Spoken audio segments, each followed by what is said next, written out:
V-Wise, opisyal nang nirelease ng Aurora. Aaron Shiki, posible nga kayang palitan si Oheb as the new gold laner ng Team Liquid Philippines? Usapang TLPH pa rin mga sir. Coach RC naman, balik Myanmar kaya? Ang lahat ng yan nating alamin at pag-usapan dito lang sa Just ML News. Pero bago yan, mag-subscribe muna kayo sa aming channel at i-click na rin ang notification bell para updated kayo sa mga latest MLBB news. V-Wise opisyal na ngang nirelease ng Aurora Gaming Philippines. Matapos ang almost 2 years na pagga-guide sa Aurora, opisyal nang nirelease ang V-Wise sa org.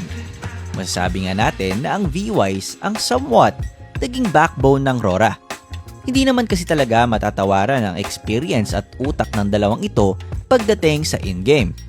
Nakatulong sila hindi lamang sa Aurora mismo, pati na rin sa mga ibang MPL teams.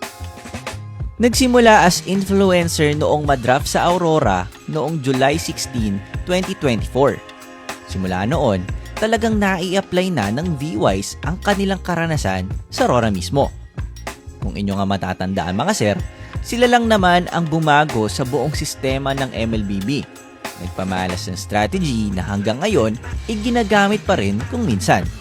Lalong-lalo na ngayon na bumabalik na ulit ang utility jungle. Sa pag-alis ng V-Wise sa Aurora, sa tingin ninyo, saang team sila nababagay na lumipat? Aaron Shiki, posible nga kayang palitan si Oheb as new gold laner ng TL. Oheb naman, totoo nga kaya yung Oheb to HOK? Bali-balita nga mga sir ang paglipat di umano ni Aaron Shiki sa Team Liquid Philippines. Nilabas nga ng Dunia Games ang rumor na baka lumipat si Aaron Shiki sa Pilipinas. Namataan din ang server ID ni Aaron Shiki na kapareho sa server ID ng gold laner nila Carl sa rank games. Totoo nga kaya na Aaron Shiki to PH na? Kung ganon, pinapatotoo ba neto ang di umanong paglipat ni Oheb sa ibang game title? Nakakahinayang naman kung sakali. Malapit na sana ang TL sa Golden Road. Kung ngayon pa sila aalis, ibig sabihin ba hindi na sila babawi sa mga susunod na season? Coach RC, balik Myanmar kaya? Sa usaping Aaron Shiki to TLPH, Oheb naman to other game title, ito ang pinaka nakakagulat na rumor. Coach RC, nag-story ng ibang jersey with an eye emoji. Sa simpleng logic, iisipin mong lilipat na si Coach RC. Pero kung titingnan natin ang history niya with TLPH, parang malabo naman atang umalis si Coach.